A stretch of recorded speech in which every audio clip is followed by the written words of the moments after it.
এখানে বলা হচ্ছে যে ইন্সপিরেশন এবং এক্সপিরেশন। ইন্সপিরেশনে কি হয়? ইন্সপিরেশনে আমরা আগেই বলে গেছি, ইন্সপিরেশনে আমাদের ইন্ট্রা থোরাসিক প্রেসার কমে যায়, ইন্ট্রাথোরাসিক ভলিউম বাড়ে। কেন? রাইট হার্টে হচ্ছে তুলনামূলকভাবে ভেনাস রিটার্নটা বেড়ে যাচ্ছে। যেহেতু রাইট হার্টে, যেটা আমি বললাম, সুপ্রিয় vena CAVA Intra vena CAVA দিয়ে ভলিউম অফ ব্লাড চলে আসতেছে, সেই কারণে সব জায়গায় প্রেসারটা কি হয়? কমে যায়। এই জন্য হচ্ছে বলা হচ্ছে জুগুলার ভেনাস প্রেসার, তারপর ব্লাড প্রেসার, এই প্রেসারগুলো ইন্সপিরেশনে কমে যাবে, কিন্তু ব্লাড ফ্লো বেড়ে যাবে। ব্লাড ফ্লো বেড়ে যাবে কোথায়? মেইনলি ব্লাড ফ্লোটা বাড়বে কোথায়? হার্ট থেকে আসবে লাঙে, তারপরে হার্টের পাস বেড়ে যাবে। যেহেতু ব্লাড ফ্লো বেড়ে গেছে, সব ধরনের জিনিসপত্রই বাড়া শুরু করবে। আর এখানে বলা হচ্ছে সেকেন্ড হার্ট সাউন্ডটা স্লিপ করে যাবে, আর এখানে হচ্ছে ফিউজেস মানে শুনতে পাবো না, আর পালমোনারি সার্কুলেশনটা বাড়বে। এখানে সহজভাবে মনে রাখা যায় যে কোনো ধরনের প্রেসার ইনক্রিজ কমবে, যে কোনো ধরনের ভলিউম বা হার্ট রিলেটেড যা কিছু সবকিছু বাড়বে, শুধুমাত্র প্রেসারগুলো কমে যাবে। আচ্ছা, এবার আসেন এখানে এটা একটু হিস্টোলজি রিলেটেড জিনিসপত্র। এটা হচ্ছে এখানে দেখে নেন, সেটা হচ্ছে আমাদের লাঙে কিছু জোন আছে। এই জোনগুলোকে মানে টোটাল জোন আছে হচ্ছে আমাদের ফাংশনাল জোন আছে হচ্ছে টোটাল 23টা। হ্যাঁ, 23টার মধ্যে কন্ডাক্টিং জোন এবং রেসপিরেটরি জোন, কন্ডাক্টিং জোনে আছে হচ্ছে 16টা, আর রেসপিরেটরি জোন আছে বাকিগুলো 7টা। এখন কন্ডাক্টিং জোন কোনটা? আমরা যদি বলি যে এখানে কি কি মানে কি জিনিস থাকে, একটা হচ্ছে ট্রাকিয়া, ট্রাকিয়া থেকে ব্রঙ্কাস, ব্রঙ্কাস থেকে bronchiole, respiratory bronchiole, terminal bronchiole, এইভাবে সবগুলো আসে আস্তে আস্তে অ্যালভিওলাই পর্যন্ত যায়। এই যে যায়, এখানে ট্রাকিয়া থেকে টার্মিনাল ব্রঙ্কিউল এইটুকু পর্যন্ত হচ্ছে আমার কন্ডাক্টিং জোন। যেহেতু ব্রঙ্কিউল চলে আসছে, ব্রঙ্কাস, ব্রঙ্কাস থেকে ব্রঙ্কিউল, তার মানে কি ব্রঙ্কাস বড়, ব্রঙ্কিউলগুলো আরো ছোট ছোট ব্রাঞ্চ। তো ব্রঙ্কাস এবং ব্রঙ্কিউল মিলে আপ টু 16 প্যাসেজেস থাকবে হচ্ছে কন্ডাক্টিং জোনে। আর রেসপিরেটরি জোনে থাকবে হচ্ছে অনলি ব্রঙ্কিউল। ওকে, রেসপিরেটরি জোনে থাকবে অনলি ব্রঙ্কিউল, সেটা কয়টা? 7টা। এবং কন্ডাক্টিং জোনে কোনো ধরনের গ্যাসিয়াস এক্সচেঞ্জ হয় না, তার মানে অক্সিজেন মানে কার্বন ডাই অক্সাইড বের হয়ে যাবে, অক্সিজেন ঢুকবে, এরকম কিছু হয় না। এখানে গ্যাসের পরিমাণটা মোটামুটি ফিক্স থাকে, সেটা হচ্ছে 150 ml। এখন আমি বলবো যে আমি বললাম যে ট্রাকিয়া থেকে ব্রঙ্কিউল অ্যালভিওলাই, এটা লাইনিং গুলো কেমন। যেমন এখানে বলা হয়েছে যে ট্রাকিয়া থেকে ব্রঙ্কাস সিলেটেড কলামনার, লোবিউলার, টার্মিনাল ব্রঙ্কিউলে থাকবে সিলেটেড কিউবয়েডাল, এবং টার্মিনাল রেসপিরেটরি ব্রঙ্কিউলে থাকবে হচ্ছে সিলেটেড নন সিলেটেড কিউবয়েডাল সেল এপিথেলিয়াম। অ্যালভিওলাইগুলোতে থাকবে স্কোয়ামাস সেল এপিথেলিয়াম, এবং অ্যালভিওলাইতে কোনো ধরনের ক্লারা সেল থাকে না। এখন প্রশ্ন আসবে হোয়াট ইজ ক্লারা সেল? এটা হচ্ছে অ্যাক্সেসরি সেল। এই সাপোর্টিং সেলগুলো কি করে? সাপোর্টিং সেলগুলো হচ্ছে, এটা আপনারা একটু লিখেও নিতে পারেন, এটা কোথাও কোথাও হয়তো আছে, এই যে এখানে আছে। এই যে ক্লারা সেলটা কি? ক্লারা সেলের কাজ হচ্ছে সারফেক্টেন্ট। ইট মিন্স সারফেক্টেন্টের কারণেই লাংয়ের সাথে যে প্লুরা থাকে, এই প্লুরাটা হচ্ছে কি বলে, লেগে যায় না, একটা গ্যাপ থেকে যায়। তো এখানে বলা হয়েছে সারফেক্টেন্টটা প্রোডিউস হেল্প করে হচ্ছে ক্লারা সেল। এছাড়া আরো সেল আছে, যেমন নিউমোসাইট টাইপ 1, টাইপ 2। টাইপ 2 হচ্ছে সারফেক্টেন্ট তৈরি করে মেইনলি, আর ক্লারা সেল সাপোর্টিং সেল হিসেবে কিছু সারফেক্টেন্ট তৈরি করে, ডিটক্সিফিকেশন, অ্যান্টিমাইক্রোবিয়াল প্রপার্টি আছে, এবং স্টেম সেলের একটা পপুলেশন হিসেবে এটাকে ধরা হয়। তার মানে কোনো নিউমোসাইট যদি অ্যালভিওলার কোনো এপিথেলিয়াল সেল যদি নষ্ট হয়ে যায়, তখন ক্লারা সেল কিছুটা সাপোর্ট দিতে পারে।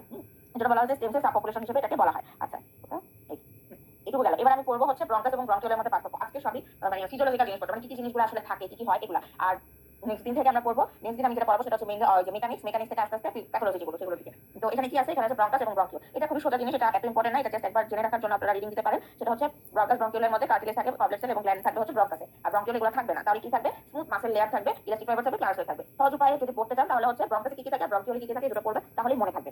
আচ্ছা, আরেকটা জিনিস আলাদা হয়নি, সেটা হচ্ছে ইম্পর্টেন্স। যেমন ইন্সপিরেশন আর এক্সপিরেশনের মধ্যে পার্থক্য, 3 স্টার টপিক। তারপরে আসেন এগুলা, এগুলো হচ্ছে 2 স্টার টপিক। ওকে, আচ্ছা, এরপর এখন আমরা পড়বো লাঙের। এই যে আমি বললাম ইন্সপিরেশন হয়, এক্সপ্রেশন হয়, এটা হুট করে হয়, আর হুট করে এক্সপ্রেস করে ফেলি, আমরা নিজেরা বুঝি, বাট মিলি সেকেন্ড বা সেকেন্ডের ভিতরে যেটা হয়, তখন অ্যাকচুয়ালি কি হয় ফিজিওলজিটা, সেটা আমরা একটু পড়বো। তার আগে আমরা জানবো যে পড়বো যে পালমোনারি সার্কুলেশনের সাথে অন্য যে কোনো জায়গা সার্কুলেশনের মধ্যে কিছুটা পার্থক্য আছে। আচ্ছা, কিছুটা পার্থক্যের মধ্যে পালমোনারি যে ভেসেলগুলো থাকে, এই ভেসেলগুলো কিছু প্রপার্টিজ আছে। যেমন এরা ছোট ছোট থাকে, শর্ট লেন্থে থাকবে, কিন্তু ডায়ামিটারটা বেশি। তার মানে কি এরকম কিন্তু সাইজে, আচ্ছা এখানে আছে, এরকম কিন্তু সাইজে ছোট, এরকম থাকে। তো ডায়ামিটারটা বেশি থাকবে, লেন্থ ছোট থাকবে, হাইলি ডিসটেন্সেবল। হাইলি ডিসটেন্সিবিলিটি তখনই হবে যখন তার ইলাস্টিক ফাইবার অনেক বেশি থাকবে, তাহলে হাইলি ডিসটেন্সেবল। ওকে, এবার আমরা দেখি সার্কুলেশন দেন নরমাল। এই যে arterial pressure less than normal, এই কথাটার মানে হচ্ছে নরমাল বলতে কোনটা? নরমাল বলতে হার্টের যে সার্কুলেশন বা আমাদের হার্ট থেকে অন্যান্য অর্গানে যে সার্কুলেশনগুলো যায়, সেটার তুলনায় পালমোনারি অনলি লাঙে সার্কুলেশনটা হচ্ছে কম। কতটুকু? নরমালের থেকে 1/6 ভাগ, মানে 6 ভাগের 1 ভাগ থাকে। তাহলে 6 ভাগের 1 ভাগ মানে কি বোঝায়? এখানে 60 থেকে 70 যদি ধরা হয়, এখানে থাকে হচ্ছে অলমোস্ট 15, এভাবে একটা অ্যাপ্রক্সিমেট অ্যামাউন্ট ধরা হয়েছে।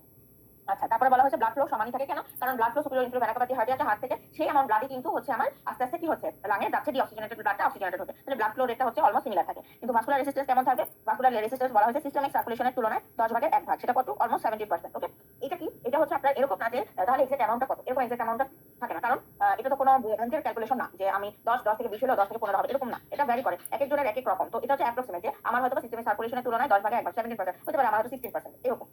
তো এর জন্য বলা হচ্ছে ভাস্কুলার রেসিস্টেন্সটা কি 10 ভাগে 1 ভাগ থাকে সিস্টেমের তুলনায়। ক্যাপাসিটিটা কি? ক্যাপাসিটিটাও কিন্তু কম থাকে, 3 ভাগের 1 ভাগ নরমালের তুলনায়। আচ্ছা, কার্ডিয়াক আউটপুট বলা হয়েছে যে রাইট ভেন্ট্রিকলে বেশি থাকে। কেন? কারণ কার্ডিয়াক আউটপুট রাইট ভেন্ট্রিকলে যেতে যাবে, সেটাই পালমোনারি ব্লাড ফ্লো, এই জন্য বলা হয়েছে তুলনামূলক বেশি থাকবে। বাট তুলনামূলক, হ্যাঁ, এমন না যে তাহলে বুঝি রাইট আর লেফটে অনেক বেশি পার্থক্য হয়ে যায় না, রাইট আর লেফটে অনেক বেশি পার্থক্য হয় না, এটা বলা হয়েছে যে তুলনামূলক একটু বেশি থাকে। আচ্ছা, তারপরে বলা হয়েছে, আচ্ছা এই কথাটা কোনো দরকার নেই। এরপরে বলা হয়েছে যে অ্যাসিডোসিস কন্ডিশনে, অ্যাসিডোসিস মানে হচ্ছে কি হাইপারক্যাপনিয়া। হাইপারক্যাপনিয়া মানে কি? কার্বন ডাই অক্সাইডের পরিমাণটা হচ্ছে অনেক বেশি। যখন হাইপারক্যাপনিয়া হয় তখন হচ্ছে ভেসো কনস্ট্রিকশন হবে, পালমোনারি ভেসো কনস্ট্রিকশন। কেন? কারণ অনেক বেশি অক্সিজেন আসছে এবং কার্বন ডাই অক্সাইড আছে, এবং এগুলোকে কি করতে হবে? বাইরে বের করে দিতে হবে। বাইরে বের করে দেওয়ার জন্য ভেসেলকে অনেক বেশি প্রেসার দিতে হবে সাইড থেকে। যখন প্রেসার দিবে তার মানে কি ভেসো কনস্ট্রিকশন করবে, ভেসো কনস্ট্রিকশন করলে সেটা বের হয়ে যাবে। এটাই বলা হচ্ছে যে ভেসো ডাইলেশন হয়। আরেকটা বলা হচ্ছে যে এক্সারসাইজ। আমাদের কি হয়? আমাদের এক্সারসাইজ যখন হয়, আমি যেটা বললাম এক্সারসাইজ মানে কি? এটা সিম্প্যাথেটিক কন্ডিশন। এক্সারসাইজ হচ্ছে একটা সিম্প্যাথেটিক কন্ডিশন, আর সিম্প্যাথেটিক কন্ডিশনে কখনোই লাং হচ্ছে সিম্প্যাথেটিক কন্ডিশনে থাকে না, মানে এক্সাইটেটরি কন্ডিশনে থাকে না। এক্সাইটেটরি কন্ডিশনে থাকা মানে কিন্তু ভেসোকনস্ট্রিক্টর কন্ডিশন, কিন্তু অন্য সকল জায়গায় থাকে ভেসোকনস্ট্রিক্টর। আর যখন এক্সারসাইজ মানে হচ্ছে কি একটা সিম্প্যাথেটিক কন্ডিশন, এই কন্ডিশনে এন্ডোথেলিয়াম থেকে নাইট্রাস অক্সাইড রিলিজ হয়, এবং নাইট্রাস অক্সাইড হচ্ছে এমন একটা মিডিয়েটর যে ভেসোডাইলেশনে হেল্প করে। এই ভেসোডাইলেশন করে এবং তারপরে কি হয়, তার রেজিস্ট্যান্স কমে যায়, তখন সে অক্সিজেন সাপ্লাইটা বাড়ায় দিতে পারে। আচ্ছা, তারপরে এবার আসেন যে এই সার্কুলেশন এই রেসপিরেটরি সিস্টেমের মধ্যে আসলে কি হয় যখন আর্লি ইন্সপিরেশন কন্ডিশন থাকে। আর্লি ইন্সপিরেশন যেটা বললাম যে এইটা যদি লাং হয়, আর এটা হচ্ছে ডায়াফ্রাম, তাই না? বলা হচ্ছে আর্লি মানে হচ্ছে মাত্র কন্ডাক্টিং জোনে গ্যাস আসা বা এয়ার আসা শুরু হলো, ঠিক এই সময় কি থাকবে, এইখানে ইন্ট্রাপালমোনারি প্রেসার বলেন, ইন্ট্রা অ্যালভিউলার প্রেসার বলেন, ইন্ট্রাথোরাসিক প্রেসার, মানে এই প্রতিটা লাঙে এরকম এরকম অ্যালভিউলার আছে। এইটাকেই বলা হচ্ছে একটা অ্যালভিউলারের সাথে যে প্রেসার লেগে থাকে, এটাই হচ্ছে দুইটা মাঝখানে যে প্রেসারটা থাকে, এটা হচ্ছে ইন্ট্রাপালমোনারি বা ইন্ট্রাঅ্যালভিউলার প্রেসার। এই প্রেসারটা কমে যাবে, সেটা কমে গেলে ইন্ট্রাথোরাসিক প্রেসারও কমে যাবে, সুপ্রাভেনাকুলার প্রেসারও কমে যাবে, ব্লাড ফ্লো বেড়ে যাবে। আচ্ছা, যখন কমে যাবে তখন এটা গেল আর্লি ইন্সপিরেশন। এবার কি আর্লি ইন্সপিরেশন থেকে আস্তে আস্তে এয়ার আসা শুরু করে দিল। যখন এয়ার আসা শুরু হয়ে যাবে তখন এখানে যদি আর্লি ইন্সপিরেশনে যদি ইন্ট্রাঅ্যালভিউলার আর প্রেসারটা থাকে 3, যখন কি হবে, যখন মিড কন্ডিশনে আসবে তখন একদম 1 হয়ে যাবে, এতে একদম লোয়েস্ট হয়ে যাবে, এবং এখানে এয়ার ইনফ্লোটা গ্রেটেস্ট, তার মানে এই জায়গায় অক্সিজেন সবচেয়ে বেশি পরিমাণে ঢুকবে। ওকে, আচ্ছা। আর এন্ড অফ ইন্সপিরেশনে কি হবে, এন্ড অফ ইন্সপিরেশন যখন হবে তার মানে এখন তার সবকিছু শেষ, এপাশে কার্বন ডাইঅক্সাইড বের করে দিবে এবং ইন্সপিরেশন প্রায় শেষ। এই সময় এসে ইন্ট্রাপালমোনারি প্রেসারটা ইলাস্টিক রিকয়েল টেন্ডেন্সিতে মানে আস্তে আস্তে এক্সপিরেশনের দিকে যাইতেছে বলে তার ইন্ট্রাপালমোনারি প্রেসারটা বেড়ে যাবে। ইন্ট্রাপালমোনারি প্রেসার যখন বেড়ে যাবে তখন আমরা কি জানি, ট্রাকিয়ার পিছনে থাকে হচ্ছে আমার ইসোফেগাস। তখন প্রেসার বেড়ে গেলে এবার তো সে হচ্ছে বের করে দিবে, প্রেসার ইন্ট্রাপালমোনারি প্রেসার যখন বেড়ে যাবে তখন কি হবে, ইসোফেজিয়াল প্রেসারটা কমে যাবে, ইন্ট্রাপ্লুরাল প্রেসারটাও কমে যাবে, -3 ছিল ওরকম হয়ে যাবে, এবং লাংটা হচ্ছে গ্যাস দিয়ে ভরে যাবে। আচ্ছা, এরপরে আসেন যে এন্ড অফ দ্য ইন্সপিরেশন। এবার যদি বলি যে এক্সপ্রেশন শুরু হয়, ইলাস্টিক রিকয়েল টেন্ডেন্সি যখন শুরু হয়ে গেল তখন তার এক্সপ্রেশন শুরু হয়ে যাবে। মিড এক্সপ্রেশনে কি থাকবে, মিড এক্সপ্রেশন মানে এখন প্রতিটা অ্যালভিওলাই হচ্ছে এয়ারের প্রেসারে ভর্তি। এখন এই সময় ইন্ট্রাঅ্যালভিওলার প্রেসারটা হচ্ছে অনেক বেশি পরিমাণে থাকবে। প্রতিটা অ্যালভিওলাই কি থাকবে, প্রেসার একটা আরেকটার সাথে, যেহেতু ভিতরে গ্যাস দিয়ে ভরা, একটা আরেকটার সাথে আটকাতে থাকবে, এই প্রেসারটা অনেক বেশি পরিমাণ থাকবে, তখন এটাতে কি থাকবে, মিড এক্সপ্রেশনে হাইয়েস্ট থাকবে। আর এন্ড অফ এক্সপ্রেশনে ইন্ট্রাপ্লুরাল প্রেসার এবং ইন্ট্রাইসোফেজিয়াল প্রেসারটাও অনেক বেশি থাকবে। ইন্ট্রাপ্লুরাল প্রেসারটা কত বললাম আমরা, ওখানে পড়ে আসছে -3। তাহলে বাড়লে আমরা যদি বলি যে 3 থেকে -3 থেকে কোন দিকে গেলে বাড়বে আর কোন দিকে গেলে কমবে, তো ঋণাত্মক করছিলাম না, এদিক প্লাস সাইড এদিক মাইনাস সাইড, -1 -2 -3। তাহলে এখন যদি বলি যে এখানে -3 আর এখানে বলা হচ্ছে ইন্ট্রাপ্লুরাল প্রেসার অনেক বেশি, এটা মানে কত, কোন দিকে যাবে, কোন দিকে যাবে, কেউ একজন রেসপন্স করেন, লিখেন বা বলেন। -3 থেকে বাড়া মানে কি -4 এর দিকে যাওয়া না -2 এর দিকে যাওয়া? কেউ আনসারই দিচ্ছে না, আমি আনসার দিচ্ছি। এটা তো সহজ জিনিস, এটা বলতে হবে তো, আপনারা আসলে শুনতেছেন কিনা নাকি জাস্ট জয়েন করে দিয়ে বসে আছেন, আমার তো বুঝতে হবে তাই না? আচ্ছা, এই হচ্ছে আমাদের লাঙের কন্ডিশন। এরপরে আসেন, আচ্ছা এখন এতটুকু পর্যন্ত যা যা বললাম এগুলো সবকিছু বোঝা হয়েছে? যেটুকু বললাম এটুকু বোঝা হয়েছে কিনা?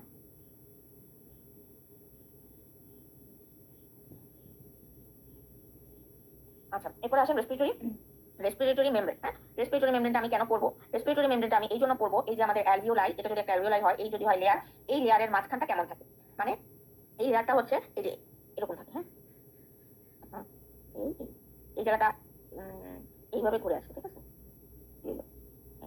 এই যে লেয়ার মানে সেলের লেয়ার, এই লেয়ারটার মধ্যে কি থাকে, এই জায়গাটায় হচ্ছে আমার থাকবে হচ্ছে বাইরের দিকে, যেটা বাইরের দিকে থাকবে হচ্ছে সেল, মাঝখানে থাকবে কি, এই মাঝখানে থাকবে ইন্টারস্টিশিয়াল স্পেস সেল লেয়ারে, আর ভিতরে যখন যাবো তখন এখানে থাকবে বেসমেন্ট মেমব্রেন, যেটা হচ্ছে বেসমেন্ট মেমব্রেন। আর এই লাল করে যেটা দেওয়া এটা হচ্ছে আমাদের ক্যাপিলারি। হ্যাঁ, ক্যাপিলারি। এবং এই যে সেলটা তার অ্যালভিওলাইতে কি থাকে, টাইপ 1 থাকে, টাইপ 2 থাকে, কিছু ইনফ্লামেটরি সেল থাকে ফ্যাগোসাইটোসিসের জন্য। তাহলে এই টাইপ 1 টাইপ 2 তৈরি, ওই যে বললাম টাইপ 1 হচ্ছে লাইনিং এপিথেলিয়াম, এই যে থিন অ্যালভিওলার এপিথেলিয়াম, এটা হচ্ছে আমার টাইপ 1 তৈরি করবে। টাইপ 2 কি তৈরি করে, সাবস্ট্রেটেন্ট তৈরি করে। আর এইখানে বাইরে একদম বাইরে থেকে কি থাকে, বাইরে থেকে থাকে ওয়াটার, আর হচ্ছে ম্যাক্রোফেজ থাকবে, হাবিজাবি এগুলো সব থাকবে, মাঝখানটাকে বলা হচ্ছে ইন্টারস্টিশিয়াল স্পেস। যে টাইপ 1 টাইপ 2 এর মধ্যে সবচেয়ে বেশি পরিমাণে থাকে হচ্ছে টাইপ 2 আর টাইপ 1, আর টাইপ 2 থাকে হচ্ছে 20% এর মধ্যে, এটাই হচ্ছে আবার সাবস্ট্রেটেন্ট তৈরি করে। এই সাবস্ট্রেটেন্ট তৈরি মানে সাবস্ট্রেটেন্টের কাজটা কি, সাবস্ট্রেটেন্টের কাজটা হচ্ছে এই যে আমি বললাম এখানে ওয়াটার থাকে, এই যে এই ওয়াটার গুলা কি হয়, একটা আরেকটা মানে অ্যালভিওলাই যে সেল লেয়ার সেটা এবং ওয়াটারের মধ্যে এক ধরনের বন্ড থাকে। এই বন্ড থাকার কারণে মানে কি বলবো, ধরেন আমরা কি বলি, স্বাভাবিকভাবে আমরা যদি চিন্তা করি, আমরা বলি না আমাদের ফেসটাকে হাইড্রেটেড রাখার জন্য আমরা ময়শ্চারাইজার দিই। এই জিনিসটা মানে কি, মানে আমরা জিনিসটাকে হাইড্রেশন রাখলে সেলগুলো একটা আরেকটার সাথে লেগে তাদের মধ্যে যে বন্ডটা আছে তাদের মধ্যে বন্ডটা নষ্ট হবে না। এই বন্ডটা যদি নষ্ট হয়ে যায় তখন কি হবে, তখন সে হচ্ছে কলাপস করা শুরু করে, তখন আমাদের মানে চেহারা মলিন হয়ে যায়, ফ্যাকাশে হয়ে যায়, ড্রাই হয়ে যায়। তার মানে কি পানির অংশটা নষ্ট হয়ে যায়। এই পানি একটা একটার সাথে পানি এবং এই যে স্কিনের যে লেয়ারের যে সেলগুলো, এগুলো কিছু হাইড্রোস্ট্যাটিক বন্ডের মাধ্যমে আটকে থাকে। এই পানির সাথে যে সেলের বন্ডটা, এইটাকে ধরে রাখার জন্যই আমরা ময়শ্চারাইজার দিই। এই যে ময়শ্চারাইজারটাই হচ্ছে আমার এখানকার সাবস্ট্রেট। যাতে করে আমার পানিটা নষ্ট না হয়ে যায়। তাহলে কি বলছে, to prevent collapse in between water molecule surfactant create repulsive, আচ্ছা এটা কঠিন কথা, যে একটা ফোর্স দেয় এতে করে অ্যালভিওলাইটা এক্সপান্ড করে, পানিও নষ্ট হয় না, অ্যালভিওলাই তার ইলাস্টিসিটিটা মেইনটেইন করতে পারে। এই সার্ফেক্টেন্টটা রিলিজ হয় কখন, এটা হচ্ছে 24 থেকে 25 উইক, অ্যাপ্রক্সিমেট 28 উইকসে তৈরি হয়ে যায়। এখানে কিছু কম্পোনেন্ট আছে, ডিবিসি থাকে, ডাইফসফেট অ্যামাইডের কম্পোজিশনটা মনে একটু দেখে নেবেন। তারপর ফসফোলিপিড থাকবে, কোলেস্টরল থাকবে, অ্যান্টিবডি থাকে, এনবি, ক্যালসিয়াম থাকে, আর ওয়াটার তো থাকবে, তার কার্বোহাইড্রেট, প্রোটিনও থাকে, মানে কি কন্টেন্ট থাকে এটা একটু জেনে নেবেন। আর এখানে একটা ছোট্ট জিনিস লেখা আছে, এই ছোট জিনিসটা কি, এই ছোট জিনিসটা বলছে যে সুগার আমরা জানি সবকিছুর জন্যই খারাপ, সব যে কোনো অর্গানের জন্যই সুগার জিনিসটা খারাপ। তার মানে কি এখানে বলা হয়েছে যে সুগার না, কিন্তু ইনসুলিন যদি বেড়ে যায়, ইনসুলিন যদি বেড়ে যায় তাহলে কি হবে, ইনসুলিন বেড়ে যাচ্ছে কখন, সুগার বেড়ে গেলে, কারণ মানে সুগার কন্ট্রোল করার জন্য তো আমার হচ্ছে ইনসুলিনটা আসবে, তখন ইনসুলিন বেশি বেশি সিক্রেট হবে, এই ইনসুলিন যখন বেশি বেশি সিক্রেট হবে তখন হচ্ছে আমার সার্ফেক্টেন্ট লেয়ারটা কমে যাবে, সার্ফেক্টেন্ট অ্যামাউন্টটা কমে যাবে।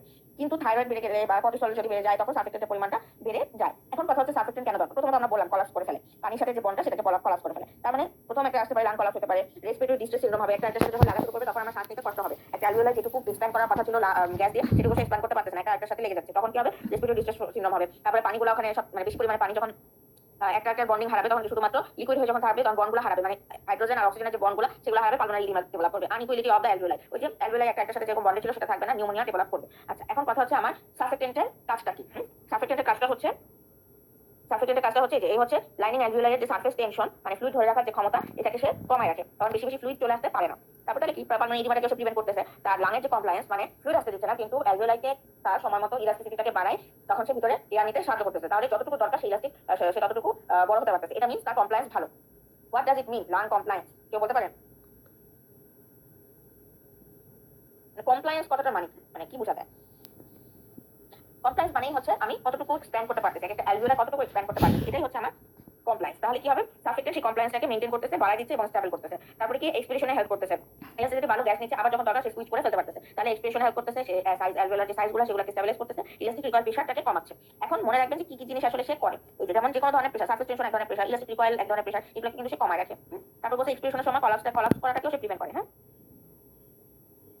আচ্ছা ওকে, তাহলে কি সার্ফেক্টেন্টের কাজগুলো খুব ইম্পর্টেন্ট, এটা কিন্তু 3 স্টার একটা টপিক। হ্যাঁ এখানে বলছে factor that prevent collapse of the lung, প্রথম পয়েন্টই হচ্ছে সার্ফেক্টেন্ট, এবং আমার লেকচারেই লেখা আছে সেটা হচ্ছে কি এটা এসবি, তার মানে যদি বলে যে লাং কলাপস করতে প্রিভেন্ট করতে সবার আগে কোনটা আসে বা সবার আগে কোন ফ্যাক্টরস দায়ী, তখন কি হবে, যত কিছুই দিক না কেন সেটা সবার আগে আসবে হচ্ছে সার্ফেক্টেন্ট। এই জন্যই ইন্ট্রাইউটেরাইন লাইফে একটা বাচ্চা ওই যে আমরা যেটা বলি ফিটাল অ্যানোমালি স্ক্যান করা হয়, যে 22 উইকস থেকে হচ্ছে 24 উইকসের মধ্যে, যেটা করতে বলা 20, হ্যাঁ এটাই হচ্ছে কিন্তু এই কারণে কিন্তু বলা যে তার প্রতিটা অর্গান তখন তৈরি হয়ে অ্যাক্টিভ হওয়া শুরু হচ্ছে, যখন অ্যাক্টিভ হওয়া শুরু হচ্ছে তখনই এই জন্য অনেকেই আছে, অনেকেরই দেখা যায় যে বেবি হলে 22 থেকে 24 উইকসে সেটার মুভমেন্ট বুঝতে পারে, আবার অনেকের আছে মুভমেন্টটা অত ভালো বুঝতে পারে না, মাঝে মধ্যে একটু মানে একটা আনইউজুয়াল জিনিস ঘটছে সেটা বুঝতে পারে, কেন, কারণ তার হার্ট তখন অ্যাক্টিভ হচ্ছে, লাং তখন অ্যাক্টিভ হচ্ছে, এই যে অ্যাক্টিভ হচ্ছে তার মানে কি তার শ্বাসকোষ সবকিছু তৈরি হওয়া শুরু হয়ে যাচ্ছে, এই কারণেই তখন মানে অর্গান তৈরি হয়ে অ্যাক্টিভ হওয়া শুরু হয় বলেই কিন্তু তখন আমরা মুভমেন্টগুলো বুঝতে পারি। এবং লাংয়ের মধ্যে সবার আগে এই জিনিসটা ইম্পর্টেন্ট যে তার সার্ফেক্টেন্ট তৈরি হচ্ছে কিনা, সার্ফেক্টেন্ট তৈরি হলে তার লাং অ্যাক্টিভ হওয়া শুরু হবে। তাহলে কি হবে, দেখা গেছে যে এটা যখন মানে আফটার ডেলিভারি তখন কি হয়, তখন কিন্তু ওই পেশেন্টের রেসপিরেটরি ডিস্ট্রেস সিনড্রোমগুলো পাওয়া যায়, এই জন্য তখন আবার বাচ্চাকে এনআইসিইউতে ভর্তি করানো হয় এবং অপেক্ষা করা হয় যে তার লাং অ্যাক্টিভ হবে, লাং অ্যাক্টিভ তখনই হবে যখন তার লাং থেকে সার্ফেক্টেন্ট রিলিজ হয়। ওকে, এটা অনেক বাচ্চারই দেখা যায় একটু দেরিতে হয়। ওকে আচ্ছা, তারপরে কি যে কলাপস করা প্রিভেন্ট করে কি কি, surfactant, negative blood pressure, residual volume, তারপরে হচ্ছে যেগুলো আছে হ্যাঁ রেসিডুয়াল ভলিউম, আরো কি যেন আছে, এগুলো আমরা লাং মেকানিক্স যখন পড়বো ওখানে আছে লাং ক্যাপাসিটি, টাইডাল ভলিউম, অনেক কিছু আছে, তখন আমরা ওগুলো পড়বো। এখন শুধু এটা জানি যে কলাপস প্রিভেন্ট করতে রেসিডুয়াল ভলিউম লাগে, অ্যালভিওলাইয়ের রেডিয়াস ডায়ামিটার যত বাড়বে কলাপস হওয়া তত কমে যাবে। আচ্ছা তারপরে মানে দুইটা অ্যালভিওলার উপরে যে ডিপেন্ডেন্সি, এটা এগুলো তো কঠিন না, কিন্তু প্রথম যে 4-5টা পয়েন্ট এগুলো ইম্পর্টেন্ট, এগুলোর মধ্যে সার্ফেক্টেন্ট হচ্ছে আনসার যদি দিতে হয় তাহলে এটা আসা হবে। এরপর বলা হচ্ছে রেসপিরেটরি মেমব্রেনের মধ্যে ফ্যাক্টর, আমরা যদি মেমব্রেনের থিকনেস চিন্তা করি, একটা সেলের থিকনেস যদি বেশি হয় স্বাভাবিকভাবে তাতে এয়ার ঢুকতে সময় বেশি লাগবে, তার মানে ডিফিউশনে ইনভার্স প্রপোর্শনাল হবে, সারফেস এরিয়া যদি বেশি হয় ডিফিউশন বেশি হবে। যদি পার্শিয়াল প্রেসার ডিফারেন্স মানে একটা সেলের সাথে আরেকটা সেলের যে প্রেসার সেটা ডিফারেন্স যদি বেশি হয়, পার্শিয়াল প্রেসার মানে কতটুকু প্রেসারে কাজ করলে সে হচ্ছে এয়ারকে ভিতরে ঢুকতে সাহায্য করবে, এটা যত বেশি ডিফারেন্সটা যত বেশি হবে ডিফিউশন তত ভালো হবে। আচ্ছা হচ্ছে কোএফিশিয়েন্ট, ডিফিউশন কোএফিশিয়েন্ট, এটা হচ্ছে কি মলিকুলার ওয়েট, কিসের মলিকুলার ওয়েট, মলিকুলার ওয়েটটা কিসের, মলিকুলার ওয়েটের সাথে হচ্ছে diffusion capacity inverse proportional, solubility হচ্ছে ডিরেক্টলি প্রপোর্শনাল। মলিকুলার ওয়েট মানে অক্সিজেনের যে মলিকুলার ওয়েট বা সলিবিলিটি এর কথা বলা হচ্ছে, অক্সিজেন মানে যে কোনো গ্যাস, কোনো একটা অ্যাবনর্মাল গ্যাস চলে আসলো তার মলিকুলার ওয়েট অনেক বেশি, তার ডিফিউশন সহজে হবে না। আচ্ছা এগুলো কিছু না। আচ্ছা এরপরে আসেন আরেকটা টার্মস, সেই টার্মসটার নাম হচ্ছে ভেন্টিলেশন এবং পারফিউশন। ভেন্টিলেশন জিনিসটা কি, স্বাভাবিকভাবে বুঝতে পারতেছি যে মানে গ্যাসিয়াস এক্সচেঞ্জের একটা ব্যাপার। পারফিউশন জিনিসটা কি, পারফিউশন জিনিসটা হচ্ছে ব্লাড সাপ্লাই, এখানে বলাই আছে যে পার্ট অফ দ্য ব্লাড যদি বলি তাহলে এটাকে বলবো পারফিউশন আর ভেন্টিলেশন। আচ্ছা এখন আমরা যে জিনিসটা করব, এই জিনিসটা টোটালটাই হচ্ছে একটা আপেক্ষিক কম্পারেটিভ মানে কি, এই যে আমি লাং আঁকলাম, লাঙের অ্যাপেক্স থাকে উপরের দিকে তাই না, আর এটা হচ্ছে বেস, যেটা হার্টের ক্ষেত্রে উল্টা তাই না, অ্যাপেক্সটা থাকে নিচের দিকে। আচ্ছা এখন হচ্ছে লাঙের এই অ্যাপেক্স আর বেসের মধ্যে একটা কম্পারিজন আছে, কম্পারিজনটা কি, স্বাভাবিকভাবেই যে কোনো ব্লাড ভেসেল এইভাবে থাকবে, হ্যাঁ যখন এইভাবে থাকে তখন হচ্ছে বেজে পারফিউশন খুব তাড়াতাড়ি হবে, কারণ আস্তে ব্লাড অবশ্যই একটা ঘন জিনিস, ঘন জিনিস উপরে উঠতে অবশ্যই সময় বেশি লাগবে এবং সেই জায়গায় সাপ্লাইটা কম হবে। এটা হচ্ছে অ্যাপেক্স। আর এখান থেকে আমার গ্যাসটা ঢুকতেছে, তাহলে এই জায়গাটা আগে ফিল আপ হয়ে যায়। হুম, আগে ফিল আপ হয়ে যায়, আর এদিকে ফিল আপটা হচ্ছে ব্লাড দিয়ে, মানে বেজে সাপ্লাইটা আগে পাচ্ছে। তাহলে যদি আমি বলি যে বাতাস উপরে বেশি, ভেন্টিলেশনটাও বেশি। এবার কথা হচ্ছে অ্যাপেক্স আর বেজের একটা কম্পারিজন আছে। কম্পারিজন বলতে বেজের তুলনায় অ্যাপেক্সের কন্ডিশন, অ্যাপেক্সের তুলনায় বেজের কন্ডিশন। এটা মানে এটা না যে অ্যাপেক্সের এরকমই থাকে, এটা হচ্ছে একটার সাথে কম্পারিজন। কম্পারিজনটা কি বলছে? বলছে যে ইন্টারপ্লুরাল প্রেশার, ইন্টারপ্লুরাল প্রেশার কোথায়? নেগেটিভ ইন্টারপ্লুরাল প্রেশার থাকবে অ্যাপেক্সে বেশি। ওকে, অ্যাপেক্সে বেশি থাকবে। ব্লাড ফ্লো কোথায় থাকবে? যেটা বললাম, ব্লাড ফ্লো নিচ থেকে উপরে যায়, তাহলে কি হবে? ব্লাড ফ্লো উপরে উপরে কম থাকবে। কমপ্লায়েন্সটা অ্যাপেক্সের সেই তুলনায় কম হবে। অ্যালভিওলে কম হচ্ছে কি বলে এক্সপ্যান্ড করতে পারবে। কেন? আর তার যখন গ্যাস দিয়ে তখন সে সবকিছু ভর্তি থাকে, তখন হচ্ছে তুলনামূলকভাবে বেইজের তুলনায় অ্যাপেক্সের কমপ্লায়েন্সটা কম থাকে, পার্শিয়াল প্রেশার অফ অক্সিজেনটা বেশি থাকে। আচ্ছা, আর এই যেটা, এটা একটা তুলনা কিভাবে? অ্যাপেক্সের ভেন্টিলেশনটা অ্যাপেক্সের হচ্ছে ভেন্টিলেশন পারফিউশন। অ্যাপেক্সের পারফিউশনটা কি থাকে? তুলনামূলকভাবে বেশি কম থাকে কার? বেজের তুলনায়। আর বেজের তুলনায় অল্প কম থাকে হচ্ছে ভেন্টিলেশন। তাহলে রেশিওটা থাকবে কি? দুইটা কাটা গেলে রেশিওটা হচ্ছে বেশি। এই জিনিসটা বুঝছেন কিনা একটু বলেন। এটা কিন্তু সম্পূর্ণটা একটা কম্পারিজন।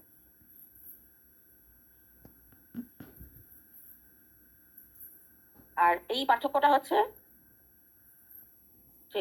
ওকে, এটা হচ্ছে ভেন্টিলেশন পারফিউশন রেশিও। এইখানে যে হিসাব, এত হিসাব করার দরকার নাই, সব তুলনামূলকভাবে যেটা হয় সেটা একটু বোঝার চেষ্টা করেন, তাহলেই হয়।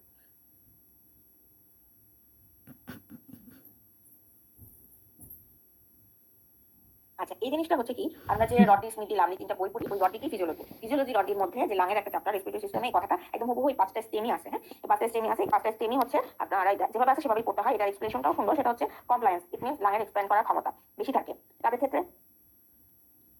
ওল্ডারের ক্ষেত্রে সবচেয়ে বেশি অ্যাডাল্ট, তারপরে আসবে ইনফ্যান্ট। দাঁড়ানো অবস্থায় সবচেয়ে বেশি থাকে এবং ম্যাক্সিমাম, মানে লাঙের ম্যাক্সিমাম কমপ্লায়েন্স থাকে হচ্ছে নর্মাল টাইডাল রেঞ্জে। টাইডাল রেঞ্জ মানে এটা আমরা জানবো যে ইন্সপিরেশন এক্সপিরেশনে যে পরিমাণ গ্যাস ঢোকে, মানে ওই যে বললাম কন্ডাক্টিং জোনে গ্যাসের পরিমাণটা ফিক্স থাকে, এটা না, ইন্সপিরেশন এক্সপিরেশনে যে পরিমাণ গ্যাস ঢোকে এটা ফিক্স থাকে। এটা কতটুকু? এটা হচ্ছে 500 ml। এটা হচ্ছে টাইডাল ভলিউম। এই জন্য বলা হচ্ছে টাইডাল রেঞ্জের মধ্যে সবচেয়ে বেশি পরিমাণে কমপ্লায়েন্স কাজ করে। যদি আবার ধরেন লাং এত এক্সপ্যান্ড করে গেল, মানে এলভিওলা এত এক্সপ্যান্ড করলো, কিন্তু সে আর আগের জায়গায় ফেরত আসতে পারে না। এটা মানে কিন্তু কি? এটা মানে হচ্ছে তার কিন্তু ইলাস্টিসিটিটা লস হচ্ছে। কমপ্লায়েন্স অনেক বেশি, ঠিক আছে, সে কমপ্লায়েন্স অনেক বেশি এক্সপ্যান্ড করলো, কিন্তু সুইচ করতে পারতেছে না এবং তার ইলাস্টিক প্রপার্টিটা আস্তে আস্তে কমে যাচ্ছে। এটা কাদের ক্ষেত্রে হয়? এটা হচ্ছে যারা ওল্ডার পেশেন্ট, তাদের ইলাস্টিক প্রপার্টিটা আস্তে আস্তে কমে যায়, অনেক বেশি পরিমাণ গ্যাস ভেতরে নিয়ে ফেলে এবং তাদের ক্ষেত্রে রেসিডুয়াল ভলিউমটাও কিন্তু বেশি থাকে। আচ্ছা, তারপরে বলা হচ্ছে অবস্ট্রাকটিভ এয়ারওয়ে ডিজিজের কমপ্লায়েন্সটা বেশি থাকে কম্পারেটিভলি রেস্ট্রিকটিভ এয়ারওয়ে ডিজিজ। এই obstructive airway disease, restrictive airway disease কি, সেটা আমরা নেক্সট ক্লাসে পড়বো, এগুলো প্যাথোলজি। আচ্ছা, এবং বলছে কমপ্লায়েন্স অফ লাং, মানে শুধুমাত্র লাঙের কমপ্লায়েন্সটা বেশি থাকে তুলনামূলকভাবে। লাং থোরাক্স যদি চিন্তা করি, মানে লাং একটা, থোরাক্সের মধ্যে শুধু তার লাং নাই, আর অনেক কিছু আছে, এই সব কিছু হচ্ছে কমপ্লায়েন্স, সেটা তুলনায় ইটসেলফ লাঙের কমপ্লায়েন্স অনেক বেশি। ওকে, আচ্ছা, এটা আজকে না, এটা প্যাথোলজি। এগুলো আমরা নেক্সট ক্লাস থেকে পড়া শুরু করবো। ওকে, আচ্ছা, এখন বলেন যে কারো কিছু জানার আছে নাকি? রেসপিরেটরি সিস্টেম তুলনামূলকভাবে কার্ডিওভাস্কুলার থেকে একটু ছোট, সোজা এবং একটু মানে খুব একটা কঠিনও না, খুব একটা মানে আনইন্টারেস্টিং এরকমও কিন্তু না। কারো কিছু জানার থাকলে জিজ্ঞাসা করতে পারেন। আর আমি জানি না আপনারা হয়তো যদি লেকচার দেখেন, সরি ভিডিওস দেখেন, ওখানে অনেক কিছু আছে, শান্তি নিয়ে অনেক কথা আছে, পারফিউশন রেশিও, এই যে ভেন্টিলেশন পারফিউশনে অনেক কিছু আছে। অনেক কিছু বলতে ধরেন একটা পালমোনারি এম্বোলিজম হলো বা একটা পালমোনারি এডিমা হলো, তাহলে ভেন্টিলেশন পারফিউশন রেশিও কেমন হবে, এই জিনিসগুলো আছে। এগুলো আপনারা মানে পড়েন, সেটা আমি কাউকে বাধা দিব না, বাট আমি বলবো এগুলো একটু পরে পড়বেন। এগুলো ওইভাবে পরীক্ষায় এখনো আসে নাই, যেহেতু আসতে পারে সেজন্য এগুলো আপনারা একটু পরে দেখবেন। এই ভিডিওর যখন দেখতে নেবেন যে এম্বোলিজমে পার্শিয়াল প্রেশার অফ অক্সিজেন কেমন থাকে, partial pressure of carbon dioxide কেমন থাকে, তার মানে পার্শিয়াল প্রেশার কিন্তু দুই জায়গায়, একটা আর্টারিতে, একটা অ্যালভিওলাতে, মানে এটা একটা জটিল জিনিস, এই প্রেশার যে ডিফারেন্সটা। তো এটা আপনারা হঠাৎ করেই পারবেন না, আগে বুঝতে হবে ভেন্টিলেশন পারফিউশন কি, অ্যাপেক্সে কেন বেশি, বেজে কেন কম, বা কেন হচ্ছে ইন্টারপালমোনারি প্রেশারটা বেশি থাকে, ইন্টারপালমোনারি প্রেশার বেশি থাকা মানে কি বোঝায়, এই জিনিসগুলো আগে নিজে বুঝাতে হবে। যেমন আমি কিন্তু খুব ফাস্ট বলে দিলাম বা দেখেও বলে দিতে পারতেছি, বা আপনি যখন বুঝতেছেন, আমি যখন বলতেছি তখন বোঝাচ্ছি, কিন্তু মাথায় নেওয়া এবং বুঝে নিজে আবার সেটা প্যাথোলজির মধ্যে অ্যাপ্লাই করার মধ্যে পার্থক্য আছে। তো এটা আমরা সামনের ক্লাসে অবশ্যই অ্যাপ্লাই করার চেষ্টা করবো, এটা সমস্যা নাই। আজকে আমরা সবকিছু ফিজিওলজি জানলাম, ফিজিওলজি মানে কি কি থাকে, কি কি হয়, আর নেক্সট ক্লাসে জানবো এটা প্যাথোলজি। ওকে, তাহলে আজকে ক্লাসটা শেষ করে দিচ্ছি। আজকে যদি একটু লেটও হয়ে গেছে, ইনশাআল্লাহ আশা রাখি নেক্সট ক্লাসে হয়তো লেট হবে না। ওকে, তাহলে ক্লাস শেষ করে দিচ্ছি। তার যদি কোনো সমস্যা থাকে পড়ে ফেলবেন, যেটুকু বলা হয়েছে এটুকু কিন্তু খুবই কম করা। ধরেন হ্যাঁ, যদি আমার কথা বুঝে থাকেন, আর যদি আমার কথা বুঝে না থাকেন তাহলে অবশ্যই আবার ভিডিও দেখতে হবে, ভিডিও দেখে সময় যাবে, যেহেতু সময় যাবে তাহলে পড়তে দেরি হবে। আর যদি আমার কথা বুঝে থাকেন তাহলে কি হবে, আপনি এখন বুঝেই আবার এই অংশগুলো যদি আপনি লেকচার নোট থেকে পড়ে ফেলেন, তাহলে হচ্ছে আপনার পড়াটা কালকেই শেষ হয়ে যাবে, কারণ যা যা বলছি এগুলো খুব বেশি কঠিন কিছু না। কঠিন হবে কোনটা? নেক্সট ক্লাসের পরে যখন আমি প্যাথোলজিটা অ্যাপ্লাই করবো, তাই না, যে কি কি হচ্ছে। আরেকটা ব্যাপার হচ্ছে পড়ার সময় ফিজিওলজি মোটামুটি পিওর বেসিকের যে লেকচারগুলো, সরি নোটগুলো আছে, সেগুলোই কভার করে।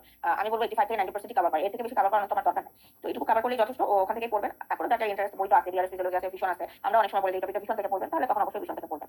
তো ঠিক আছে, সবাই ভালো থাকেন, আর এটুকু পড়ে ফেলবেন। নেক্সট ক্লাসে দেখা হচ্ছে। আসসালামু আলাইকুম।